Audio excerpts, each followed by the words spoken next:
If it hurts, you ain't breaks, no hits, you know it up, put on more steam. Projectile kickers, our quarterback, our leading our ball game. All obstacles, block, cut, sides, through the game, after this win it. First, you again, here for the first minute. Can everybody keep it there for 6 minutes? Rocky Top!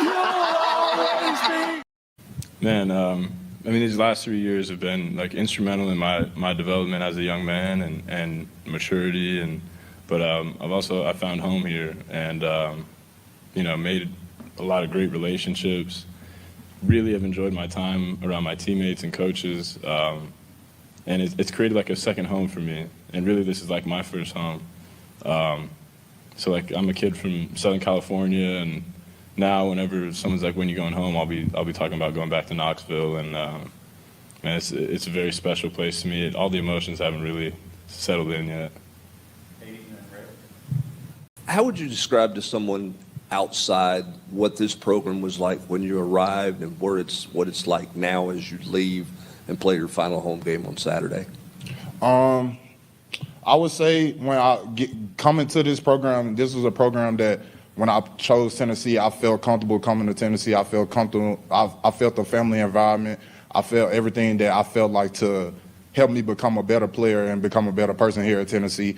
Once getting here, you just see in the locker room, you just don't see a lot of the family environment as you do now. And I would say that's really what changed. Is just here, like now in the moment, you see a lot of family culture, a real brotherhood push, like everything is for someone else. So it's just good to see everybody striving and just wanting to see the best for the next person besides you, honestly.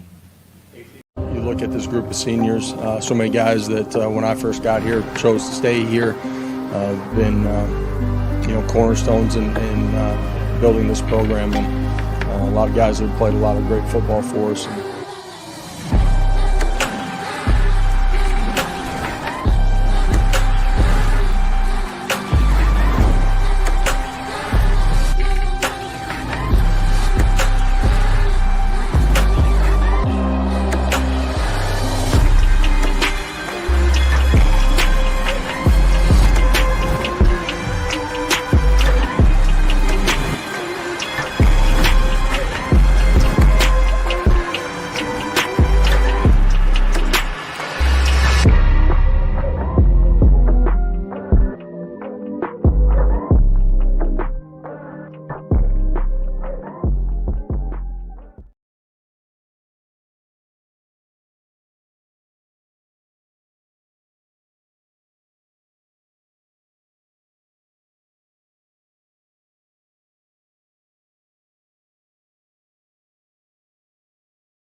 Another shot, she'll love me again. Run that back, turbo. Make it a double. Whiskey, whiskey, won't you go away? Come again some other day.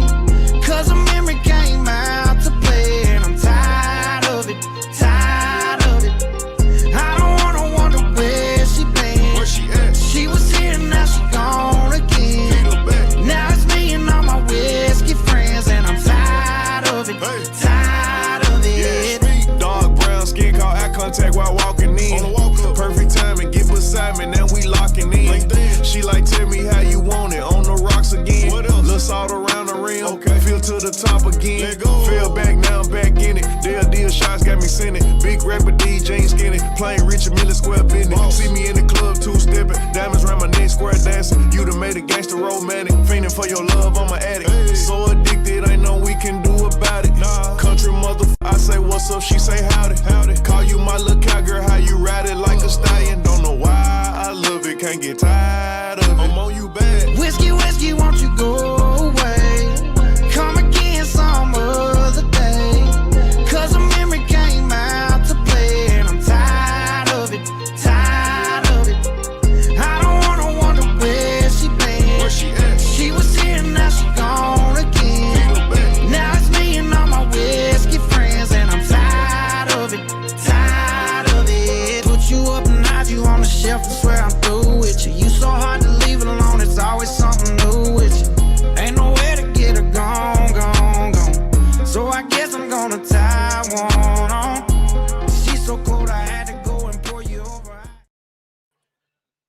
Welcome to the Talkin VAWLS Network. My name's Boogie Bentley. Coach Jay is in the house. We're going to talk some football.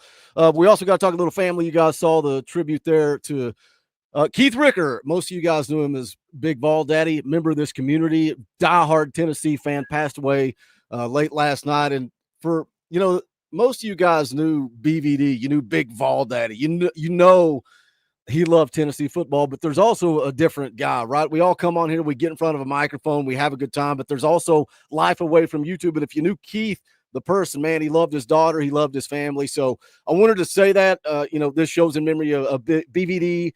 Thoughts and prayers are with his family. I didn't even tell you this, Coach, right before we went live. After he passed, man, I just went back to his text messages and read some of the exchanges we had. And it's like the last exchange we had, we were laughing about if Tennessee wins the national championship, we're all getting tattoos. He's like, I'm in. And he was like, are you talking Vols tattoos, or are you talking like Tennessee tattoos? He's like, actually, I don't care. I'm in regardless. Whatever it is, we win a natty, I'm getting it. In the last text message he sent me, he was asking about you and you getting this promotion as an analyst. And the last text I have from BVD is him saying, Coach is going to kill it. He's going to go do a great job. He's the man. He's a great analyst. He's a great asset to your channel. And it's like, crazy to think that, but just, again, thoughts and prayers up. Anything you want to say about BVD? And he would be pissed if we didn't come on here and talk Tennessee football. So that's what we're going to do. Yeah, we're absolutely going to talk Tennessee football. Obviously, a couple big games for Tennessee going on in the background. When YouTube started, you think back to kind of Big Vol Daddy and, think Volunteer Roadshow, things like that, people cutting their teeth on it and, kind of having that first spark to come on here and talk about something they love. And, it was honest and straightforward. And, it was always really cool watching it. And out here in California, I'm so far separated from the fan base. So I was always, eating up any little morsel I could get. So I was very familiar with Big Vol Daddy. And I can remember watching him one day on Sports Talk Jay, and he mentioned me, and mentioned that I was doing a good job. And I was like, shoot, man, I never would have thought that. Like, when I first started watching YouTube, someone talking about me talking Tennessee football and being a part of this community. So he will be missed.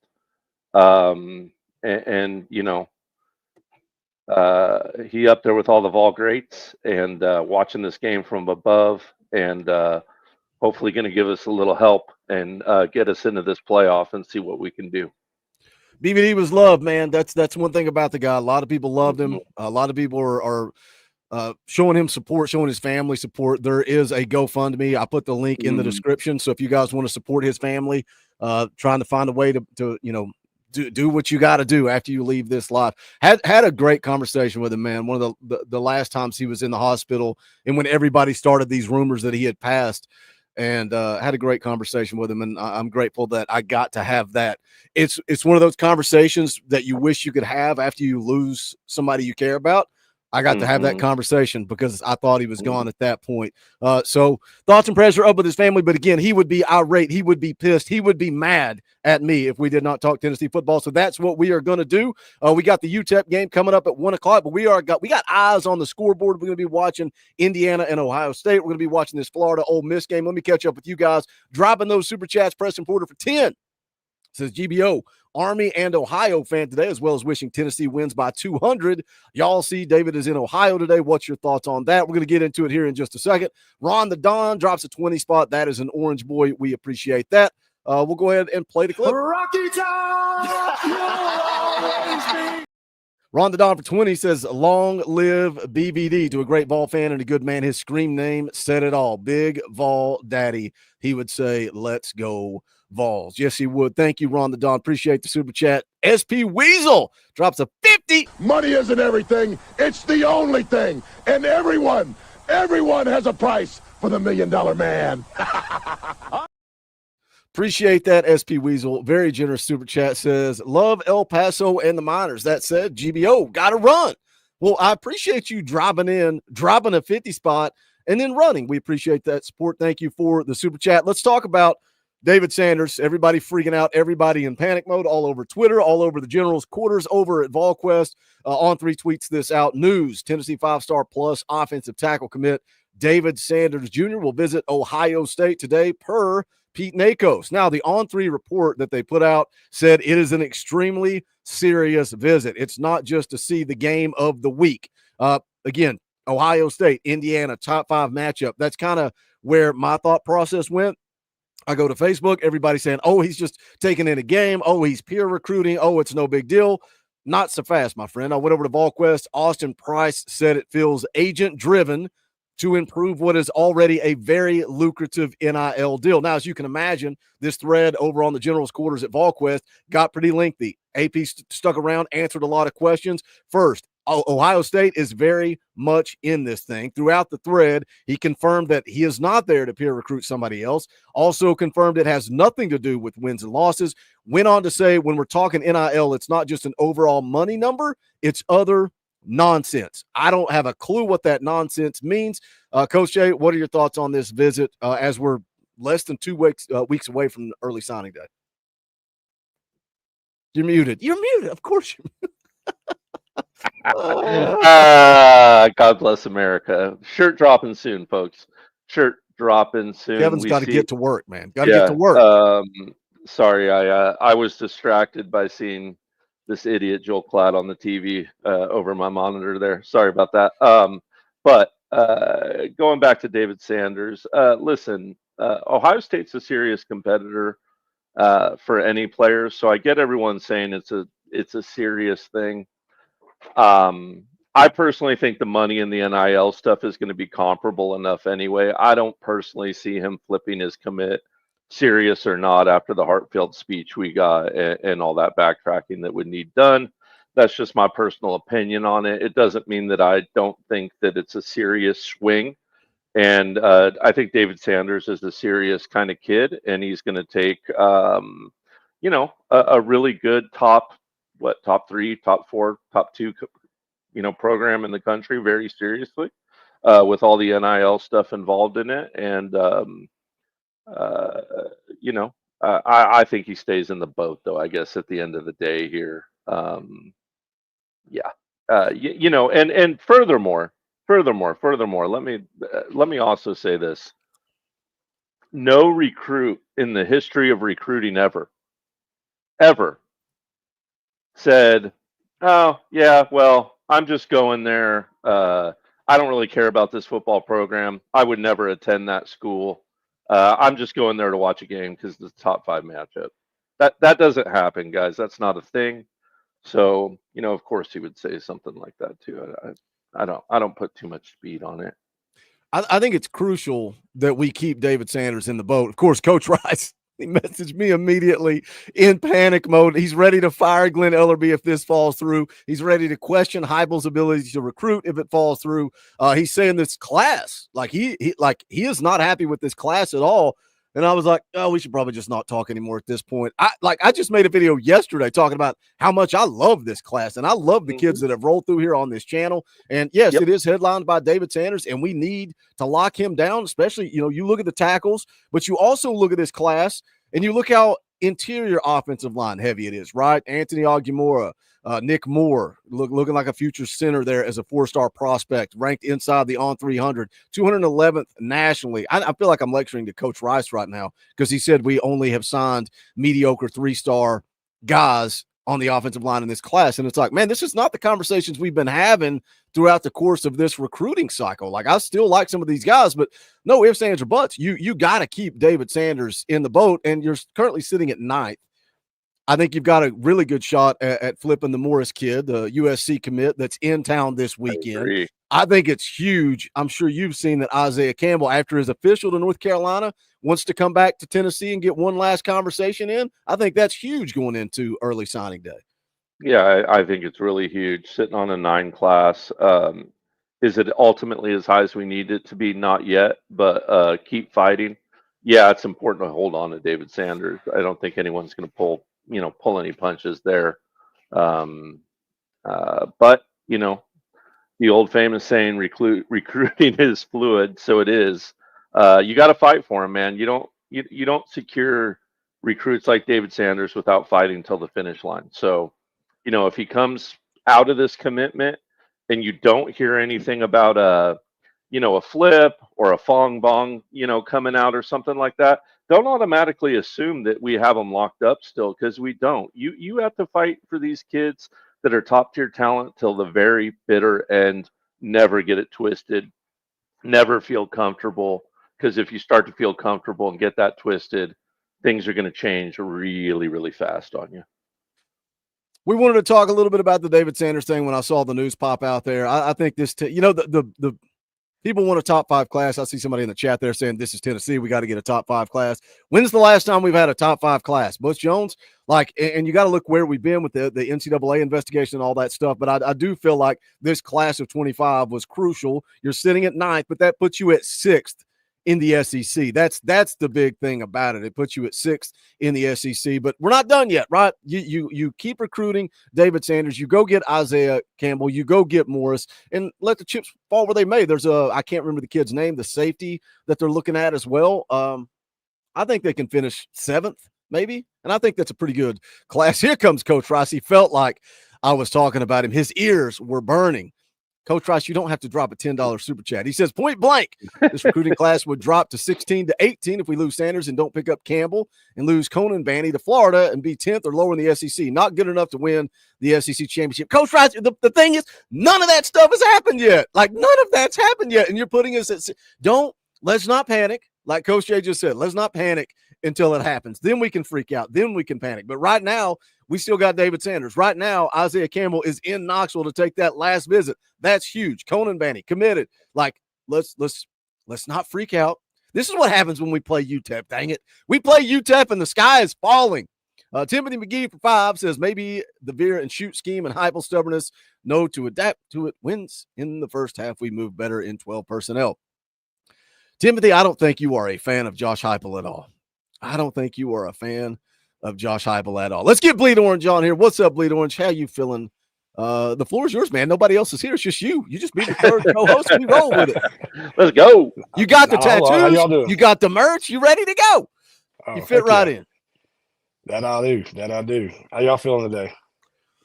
I felt good until Coach Rice started panicking. Now I'm on edge. Well, I mean, Coach Rice is always going to panic in the very beginning. You know what I mean? It is what it is. It comes with it comes with the age. But no, I'm feeling great, man. I think all day it's going to be 63-9. I think that we're going to be our first string starters are going to be out before the first half. Like I said in my super chat the other night, I watched this team play live against La Tech, and it was a joke. I mean, nothing against it. I know the coach came from Austin Peay, and we struggled with them last year and all those fun things. But and I'm sure we'll see a lot of the same things that he ran against us last year. But Nico is going to play his tail off, and this D has some making up to do for what they just did at Georgia, and they're going to come with their hair on fire and light things up. But we should not be worried about this, and it sucks that we got to be fans of other teams today. But it does. I hate Tennessee for that. But at the end of the day, you got to do what you got to do. So, I mean, I think we're still going to get in. I think something crazy is going to happen today or next week, and we're going to get in, and then we're going to shock the world. What needs to happen next week? Like this week, we're watching. Notre Dame has Army and USC. USC next week, right? Army this week, USC next week. We're watching Ole Miss and Florida right now. We've got Indiana and Ohio State right now. Let's say nothing goes our way today. What is next week? Does anybody know right off the bat? Well, first and foremost, we've got to beat Vanderbilt, and I think convincingly. But then Alabama and Auburn. I don't know if that should help us, because that would give them their third loss. That would bump us up. So, I mean, I say that, and then I'll say this after I just said that, but the committee and everybody and the powers that be love Alabama for whatever reason. I could still see them somehow getting in, but I think I can't remember who else is playing next week, but I think that's the major one. So we got better Notre- odds this week than we do next week, big time. We Notre do. Dame and USC next week. I like that Yeah. game better. Well, yeah, that game too. Yeah. Look at Brad. Brad sees SP Weasel walked in, didn't have time to watch the show, and dropped $49.99. And Brad comes in like a real piece of work because he's got an ego and he gets mad when somebody takes the leaderboard. So he drops $50 so he can claim the leaderboard. What a jerk that Brad is. And I don't really want to play the clip for him because I hate when he does this. He could have just dropped $49.99. But he's like, no, I got to see my name because I've got an ego. So I would love it if anybody could spare $50.01 would really really make me happy. But Brad drops a 50. I guess I'll play the clip. Money isn't everything. It's the only thing. And everyone has a price for the $1 million man. Brad says GBO in hype we trust. Demolish UTEP. Demolish UTEP. Appreciate you, Brad. Timothy for 2. Not his offensive scheme when the defense figured it out. Timothy's never happy. Ron the Don, how you feeling, brother? Look, will you take anything away from this UTEP game? If Nico clicks, if the wide receivers click, if we score 70 points and this offense looks like it does against Chattanooga, are you going to buy into that? Are you going to believe in that? Or are you basically going to say, all right, let's see what they do next week against Vanderbilt? Well, they say you got to play how you practice or practice how you play. This is going to kind of be a practice. And I mean, to a certain degree, they do need to just hone their skills. It's like every day when a warrior goes into battle with his sword, he's going to get some nicks, some dinks, some abrasions. You got to keep that sword sharpened. Sometimes you got to sharpen it up against a rock. Sometimes you got to use the leather strap. This time, strap up and show out. Score some points for style and score some points for the plain idea of just scoring points. And we do it this week and we do it next week because it's all about repetition. It's all about that man called Mo. And we need him on our team. His name is Momentum. We got to get it. Got to keep rolling with it. I like it. What's up, Bob? What's going on? Chilling. It's been a long week waiting on this game after last week. I don't know. I know that we're going to win. I know we're going to smoke them. I'm just disappointed in the CFP. We saw it coming. Now that's where I want to be, right there. Yep. Look Right there, Sean. Look at Sunshine. Look at it. He looks like somebody that I don't know, like a repo man. Like he could come take you out, take your car. Love it. Look at him. Go Looking Big clean. Orange. You got cut off, Bob. Go ahead. No, that's all right. Hey, Nealon takes precedence over me. I guarantee it every day. No, but we saw it coming 2 weeks ago. You know, they got us ranked 7th, and then we get jumped by who was it? Indiana and who was it? Was it? Was it Penn State? Probably. Anyway, we got jumped by 2 teams and left at number 7, even though we played Mississippi State and beat them. You talking about 2 weeks ago when Indiana and was it who was it that jumped? BYU, yeah. It was BYU. And both of those were idle. Did not play a game, and they jumped over us after we won. That was the CFP saying Tennessee's not going to make it. No, but if Ole Miss loses, we're in. If Ole Miss loses, we're in. I don't know about the Indiana game. Coach Jay, what do you think about the Indiana-Ohio State game? If how many people keep saying Ohio State needs to blow Indiana out? What if Indiana beats Ohio State? Now they've got 2 losses. Indiana's ready to score right now. They're driving early. They're within the 10-yard line, 3rd and 2 right now. Make that first and goal now. Yep. So if they were to beat Indiana would have to gobble smack Ohio State for them to get left out. And even then, I don't think it happens. So, but see, I think that's comical because why does an undefeated Indiana, if they get blown out by Ohio State, they're going to be out with 1 loss. But if Ohio State has 2 losses, we're going to leave them in. That's stupid. We're going by the name of the program, right? Ohio State's, the Michigans, the Alabamas. That's nonsense, man. You can't win that argument with me that a one-loss Indiana team needs to fall out if they get blown out by Ohio State, but Ohio State's going to stay in with 2 losses. That's nonsense. But you're right. You're right. It is nonsense. That's exactly what's going to happen. And the fact that Texas is being talked about so highly, and they have their 2 signature wins are Vanderbilt and Arkansas. So how did that make our loss to Arkansas a bad loss? It makes no sense. Yeah. Absolutely not. And the thing is you take it, if A&M were to beat Texas, which I don't foresee happening, but if Texas A&M does win, now we've got another problem, because then Texas A&M will probably leapfrog us, because their best win will be against the number 3 team or number 2 team in the nation. Let me hit a super chat real quick. Timothy McGee for 5 says, laugh out loud. Okay, no glorified scrimmage. What was that about? I think Ron said that. I said that too. This is a glorified scrimmage. I don't know why people get so mad when you say that. UTEP is awful. It's a 40-point spread. They're awful. This is a glorified scrimmage. The starters will be out by halftime, more than likely. If not, it's because we're not playing good football, and that's a problem. Well, is that my fault? Is that Ron the Don's fault? No, it's this team's fault. It's Josh Heupel's fault. It's their job to get ready, not ours as fans. We do whatever we want. We speculate. We call it a glorified scrimmage because that's what it is. Retro, the UGA fan for 5. If they lose to Indiana, Ohio State, 2 losses would be to 12-0 Oregon and a 12-0 Indiana. They'd still get in. Yeah, but who else did they play? That's nobody. We go back to the conversation. So you played. Congratulations. They played 2 good teams and they lost to both of them. And then they beat a bunch of nobodies. It's why I hate the freaking Big Ten. It's a joke.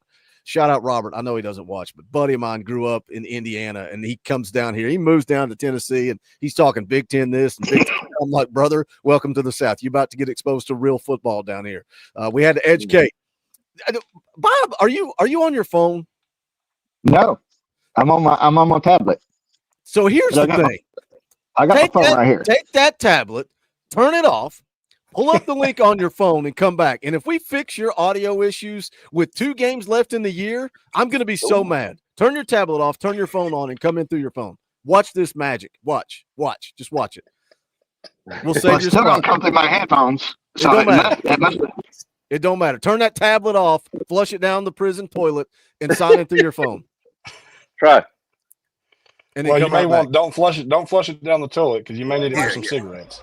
Anyways, I heard you got chips and sauce on the Texas El Paso side. Other players. We get rid of one audio issue and bring in another. Where are you at? Are you eating dinner, Trucker Dougie? What is happening here? No, I'm not getting dinner right now. Kale.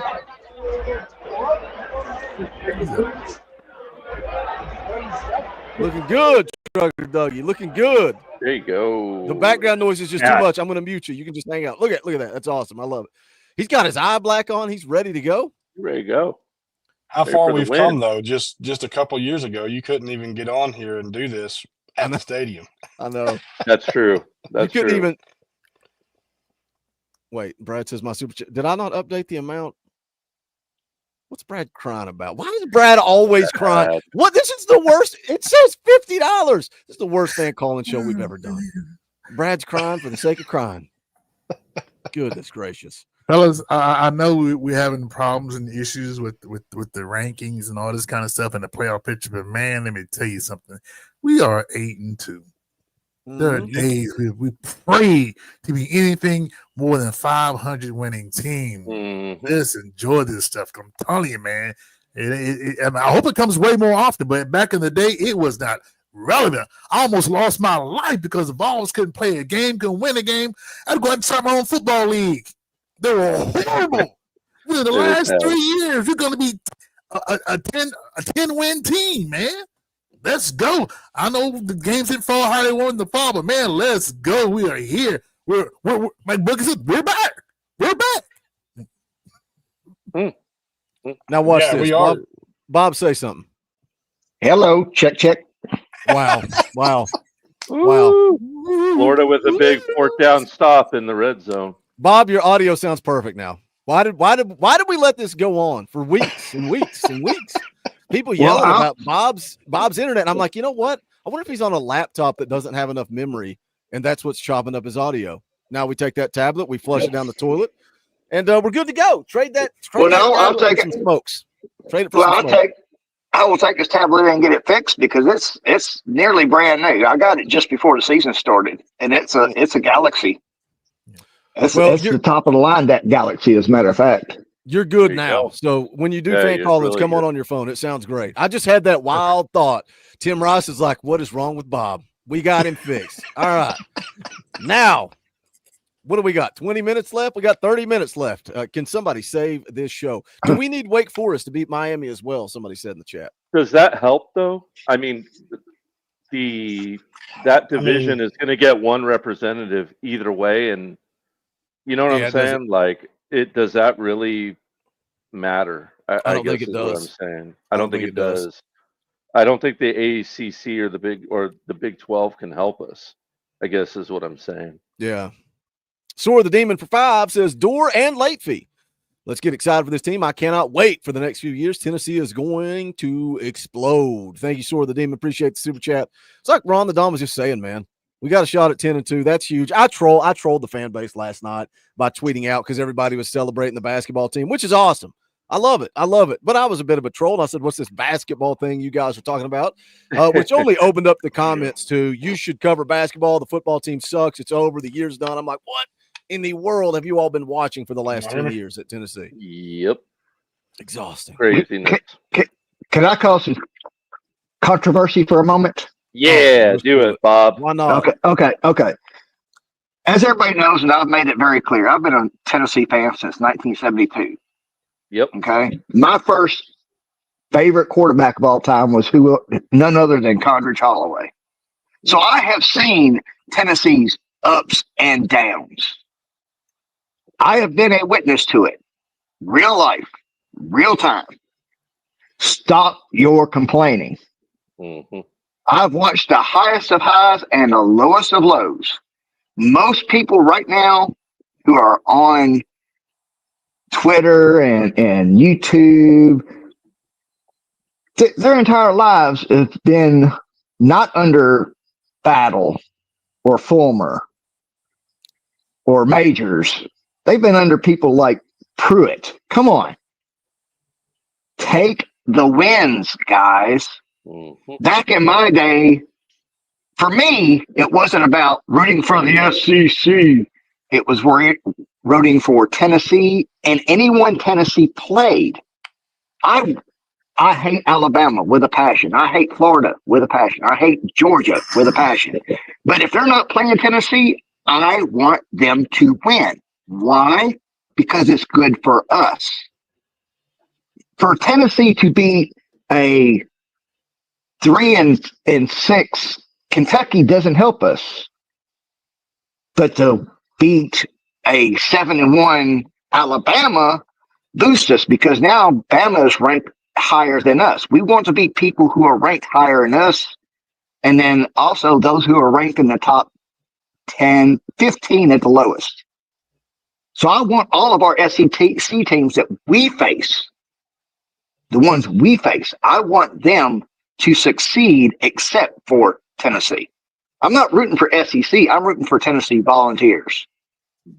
Bob, do you real quick, just a quick little trivia if anyone wants to take a stab on it in the comics, in the comment section. Does anyone know a what lot of people Philip seem Fulmer? to forget? And I just saw a chat that come through. It said, "I must have slept through our dynasty." Go ahead. There's times where we beat Alabama 11 years in a row, 12 years. There's times where we beat other teams, and a lot of people seem to forget the history. And I'm big on history, especially when it comes to the Tennessee Vols. There were times when Tennessee was feared, absolutely feared, because of Reggie White, Leonard Little, man. Al Wilson. I mean, Barry. I mean, Eric Berry. Yeah. We had this. I remember watching games as a kid, and we'd have freaking 6-inch from the goal line stops. Our defense, and then we've always had pretty good quarterbacks. Our history speaks for itself. A lot of the naysayers are the youngins of the Coach Rices of the world and the Toms of the world. No offense to those guys if you're watching, I know you are, but it's the younger generation that's the ones that are speaking out against a lot of this stuff. Well, I think that's what he was saying. I think that's what Soar the Demon was saying. We're going to tear down UTEP today, and then we're going to beat the crap out of Vandy. It's going to be another home game anyway. and then let the chips fall where they may. At the end of the day, it's still a good season. Still proud of the team. Still proud of Nico and everybody that's played on the team this year. This is what Sword of the Demon's talking about. He was making fun of the people that are crying about it. That's what he was talking about. Can anyone tell me what Philip Fulmer's average recruiting class ranking was? His average. Just off the top of your head. Take a stab at it. I want to say it was between 10 and 15, I believe. I would guess it was 10.2. 10.2 was his average recruiting class ranking. So good job. But it just goes to show you, like, you know, like it, and you guys guess better than me. If I were taking a stab at it, I'd have been like 6th, 5th, you know, something like that. But, you know, it just goes to show you can put together national championship teams. But, you know, he did have those breakthrough classes that we talk about, right? He did have those, you know, 14, 15 class, but then he'd pull in a number 3 class or something like that. So you do have to have breakthrough classes. I'm not trying to sit out here and say that you don't, because I 100% think that you do need, you know, that occasional. You need that 5 through 12 class, that 5 through 15 class, you know, and then you need to hit on one within a couple cycles. It's like you said. I don't know if it might have been 2 years ago you started this conversation talking recruiting. Is you need to try to hit the top 10 every year and try to get a top 5 every 4 years. And that's how you build a winning program. Let me catch up on Super Chats real quick. Good old Nate Pruitt is in the house. Drops a $10 Super Chat. Cover charge Boogie. Howdy, Coach Jay. Little, older brother, Bob, Uncle Ron. Rest in peace, BVD. God bless. And go Vols. Man, Nate got a lot in there. Thank you, Nate. We appreciate you, brother. Peyton K for 5. The sad fact is that we need absolute chaos to get into the college football playoff. Doesn't mean we didn't have a good season, GBO. I don't think we need absolute chaos. Like, that's the thing. All these things that we've mentioned, all these things that we've talked about, Notre Dame, Ole Miss and Florida, Indiana and Ohio State, we just need one thing to happen. I don't think we need total chaos. We just need one thing to happen. Timothy McGee for 5 says, back in the day, we took wins without worrying about style points. Now we freak out if we don't beat a team by 90. Wow. That is very accurate, Timothy. That is an accurate statement. Appreciate the Super Chat, brother. What? Everybody, did I say something to offend? The entire room cleared out. Bob, what did I say to offend Coach Jay and also Bleed Orange at the same time? They said, we're out. We're done. We're done. No, I don't know what that is, but here's what it was said a while ago. You know, back in Philip Fulmer's days, we were feared. And it wasn't because of our offense. Yes, we had Peyton Manning, you know, and followed it up with T. Martin and took the national championship in 98. Yes, we were feared, but it wasn't our offense that created that fear. It was our defense. Yep. We had a defense. We had Eric, like you said, you had Eric Berry and all of the others, Al Wilson and all. But now we have that defense. We are making goal line stops. We are stopping people on the 1 yard line again, not consistently just yet, but we're there. Okay. And yes, we're going to lose a lot this coming year. And we're going to go to these younger guys. Well, yes, we have lost 2 games, one to Arkansas and one to Georgia. But what have we done all year? We have rotated our defensive line. We have rotated that offensive line, got those young guys in the rotation, got them playing time against SEC teams. Has it cost us big blowout games? Probably. But it's setting us up for success in the future. People are failing to realize this is still a building team. Everybody thinks, oh, you know, we've done so great in the first 4 years under Josh Heupel, and yes, we have. But he is building this team still. He will never stop building the team. You never stop building the team. You don't say, hey, we've reached the pinnacle and we're good, and now we're just going to coast. No, you continue to build. The game is going to change day to day, week to week, month to month, and year to year. And you have to build that team for the coming challenges that you have. So stop pounding on these people. Yes, our play calling is suspect at times. It's going to happen. But it's us trying different things to see what works, what doesn't, when we can. And sometimes it bites us, but that's life. Yeah, well, the fact of the matter is, as time has gone by, players have gotten better, way more athletic, and with NIL, that has been spread around. So now it's time for people who are really coaches to take that one star player to make him a superstar player, to make him stand out in games where he needs to stand out. And that's the problem. You can't sit here and tell me that either Georgia or Alabama doesn't have star players, but they got some superstar players in key moments making key plays. And that's what we have to have. Philip Fulmer did a great job. Haystack said it perfectly. He recruited in-state perfectly. I know that's how I know from people from Clarksville that came to play for Tennessee. I know them personally. They wouldn't play. They did very, very well. If you can take those star players and make them superstar players on the field at the right time, that's how you're going to win some championships. So we had those players. So now it's spread around. It is spread around. So the coaching, and I think we got some of the best coaches in college football. The coaching is what's going to make the difference. That's what we need. Boost them up. Good old Nate Pruitt's in the house. What's up, Nate? How you feeling, man? How you feel? Nate's one of these guys that he gets negative. Let's yell at Nate now. I'll bring it on. I got big shoulders. How you feeling on game day? It's UTEP, and we've not even talked about the UTEP game because it's UTEP. Yeah, no, man, I'm feeling good about it. I mean, like you said, it's UTEP.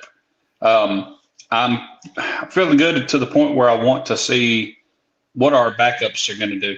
I want to see a lot of changing, a lot of transition between players. By the second half, man, I want to see no starters on the field.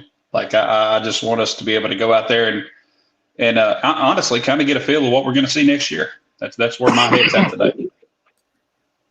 Do you guys think if we win this game, obviously we're going to win this game, and something happens? So let's say Florida beats Ole Miss or whatever happens, and the college football playoff rankings come out, and all of a sudden now we're in. Now we just have to go get Vanderbilt, and we're in.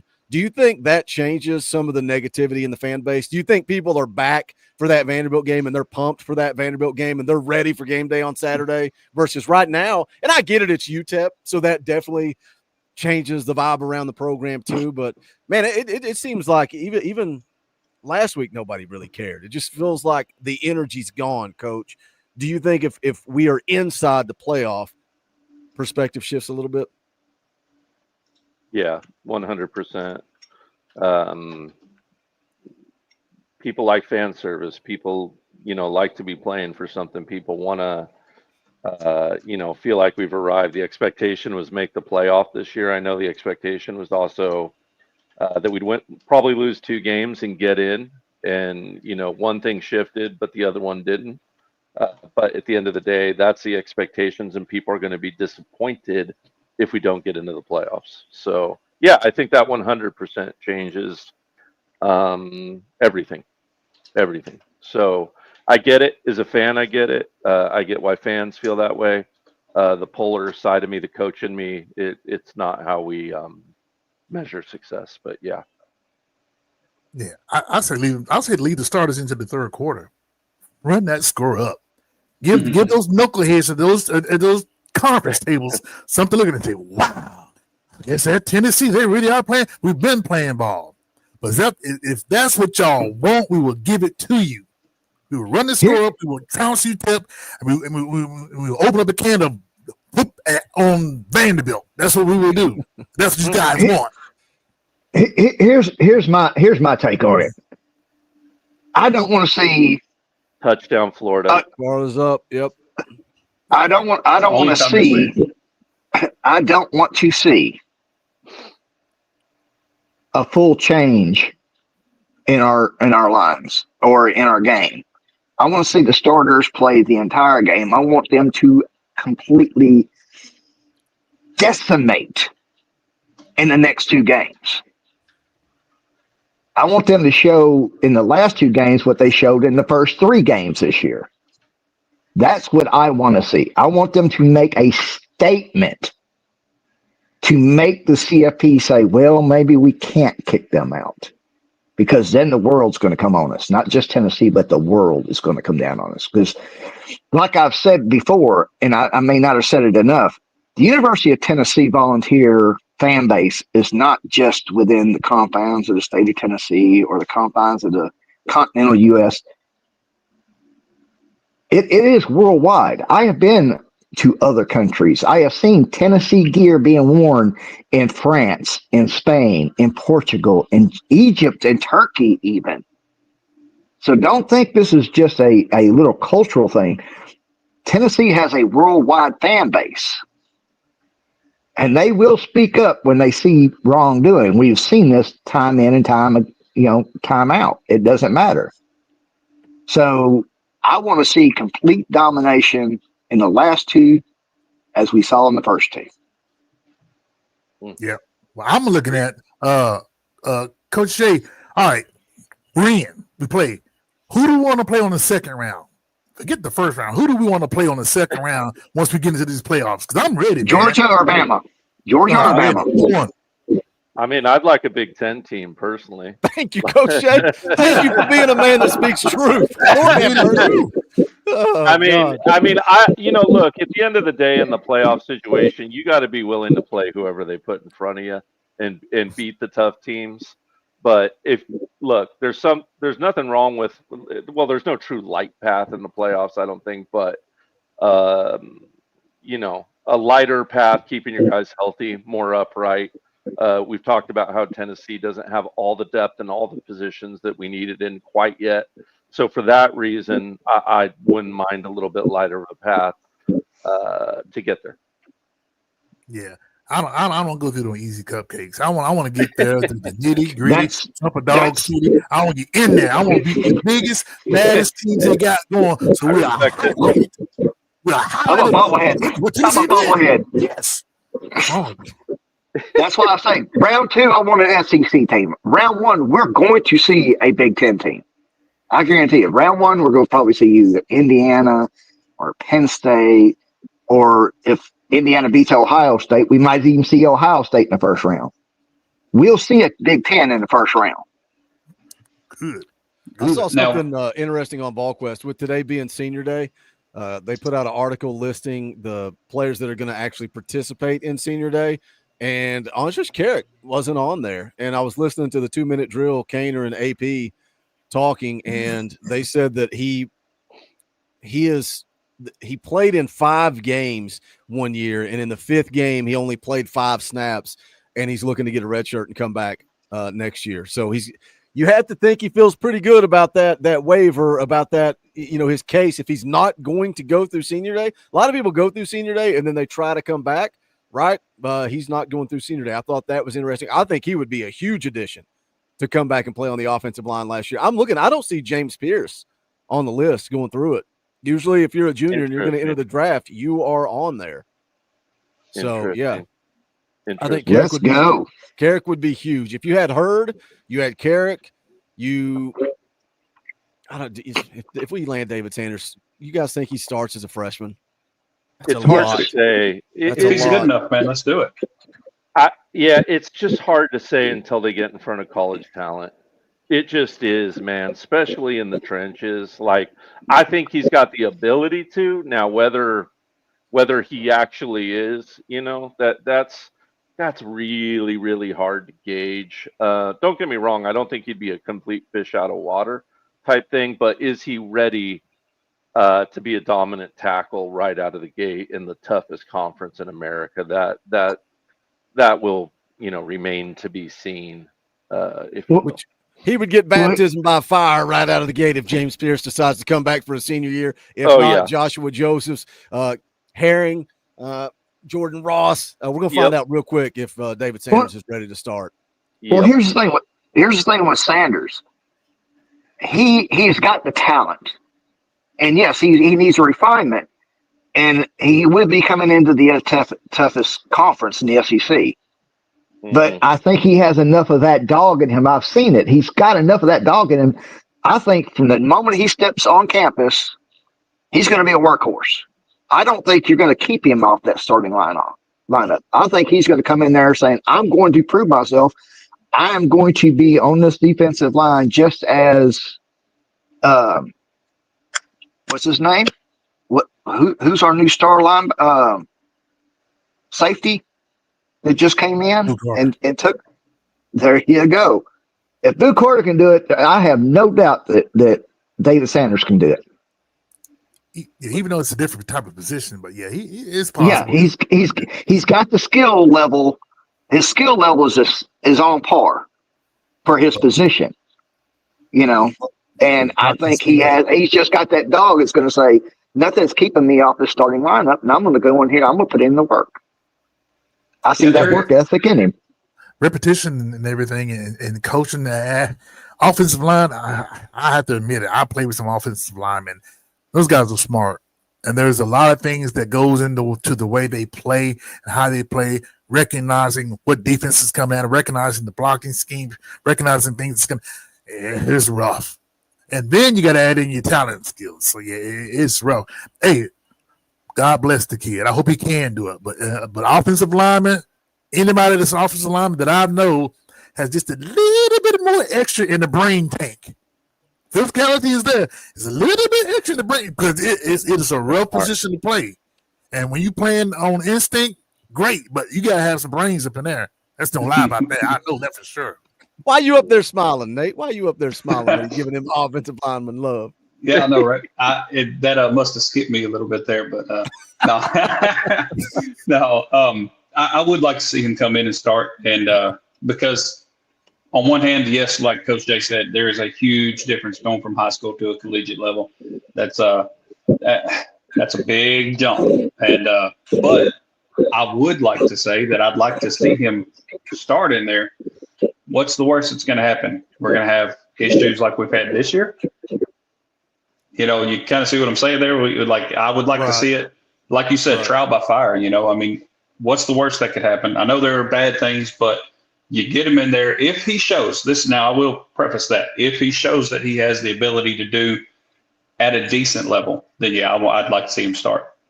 Let me hit a super chat real quick. Alex Gibson for 10. We appreciate that, Alex. I've seen the ups and downs over the last 30 years, so I'm happy to be where we are. The reason I get upset is the disrespect from the outside looking in. I think I share that with a lot of fans. Yeah, of course we do. And look, man, we can sit here and be happy with where we're at and still be upset with a loss to Arkansas, right?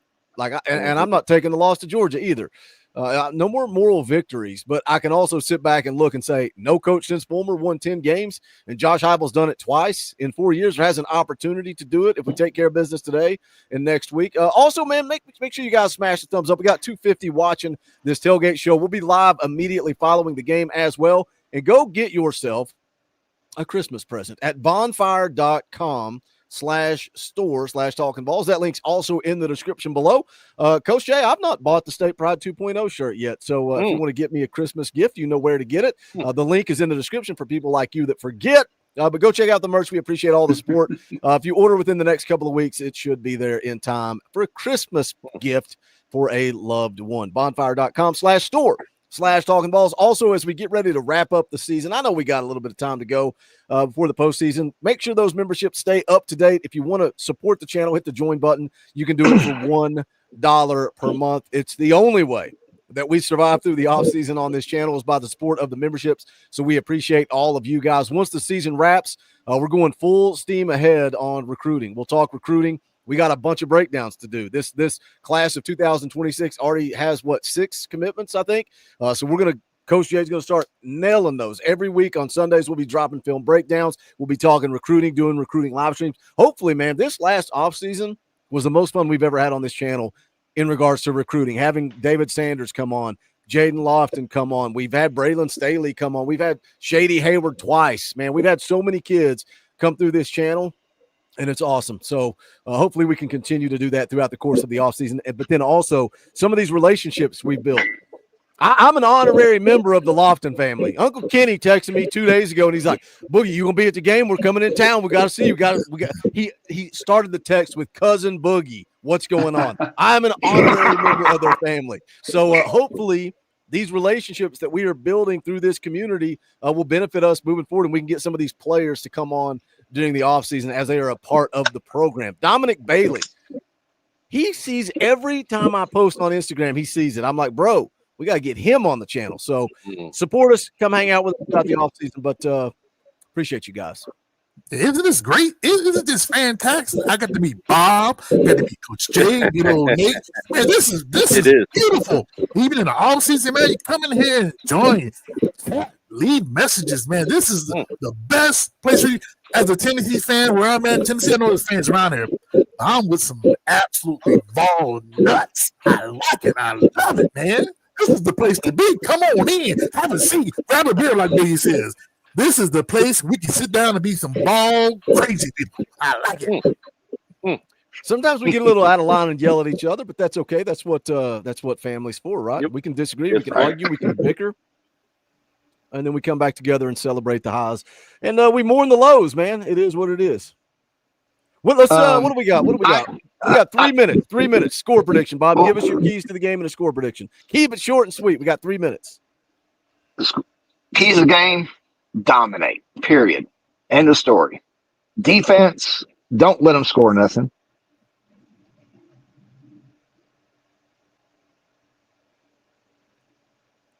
How did you're muted?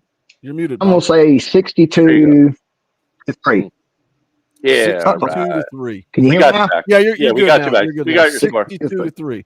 I like it, Bob. Enjoy the game. We'll catch you on the post game. Bob will be here he's going to be in the chat. He's always in the chat the entire game. So come hang out with Bob, watch the game with him. Appreciate you, brother. Phone from now on. That's your new rule. Use your phone. All right, good old Nate Pruitt. Give us your keys to the game and a score prediction. Good old Nate Pruitt will be here for the post game. Me, Coach Jay, good old Nate Pruitt and Dobber will have you covered. But what do you want to see in this game, and give us a score prediction? Keys to the game for me is, like I said earlier, I want to see the backups in. If the backups are in, that means that the starters did their job. And that's on every faucet. That's every place, every play. I want to see no penalties. I want to see the holdings or anything like that. You know, I'd like to see as little calls from the refs as possible. You know, we won't have that going again. But enough on that side. But I'm going to say 55. I'm going to give them 6. And that'll be good. You didn't even mean to do it on purpose, but I like that little give them 6 you threw in there. Give them 6. Even though we were talking about them, give them 6. All right, Nate, appreciate you, brother. We'll catch you on the post-game show. All right, fellas. Michelle, whoa, what in the world are we doing here? Michelle drops a 20 spot. That is an orange boy. Michelle has really become the lurker. She just drops her. It's almost like offering in the offering plate at the end of the sermon. But we'll play the clip. Rocky Top! Shout out, Michelle. We appreciate you. Ron the Don, the floor is yours. You're in the locker room. You're talking to the players. Give them the pep talk and give us a score prediction. It is time, ladies and gentlemen. We are reaching the precipice of 9 wins. This is how we're going to do it. Defense, offense. More defense, way more offense. It is time for us to rock and roll and get to that 10-point spot because we haven't been here that often. And it's so great to be here. So it's my friend who I talked to the other day who has a slight, impediment. I said, man, what do you think about this game this weekend? He said, man, it's going to be great. I said, what do you think the score is going to be? He said, it's going to be 99-2. I said, man, you can't score 99-2. He said, yeah, because they're going to round the back. Round the back end zone. But ladies and gentlemen, this is fantastic. This is very glorious. Enjoy this. We're going to take the field and we're going to run them out of the 10 zone. That's all I'm going to say. I'm predicting as a score 70-3.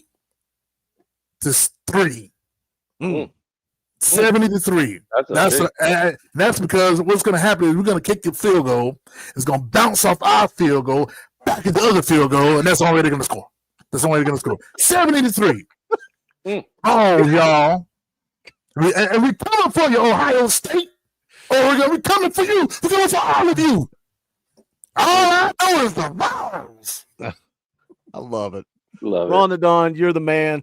Coach Jay, I'll catch you on the after party. Guys, enjoy the game. Let's watch some scoreboards. Hopefully we can come in here post game, and we know all we got to do is go beat Vanderbilt, and we are in. But we will be here immediately following the game. For Coach Jay, for Ron the Don, for everybody in the chat, this is the Talkin VAWLS Network. My name is Boogie Bentley. Go Big Orange.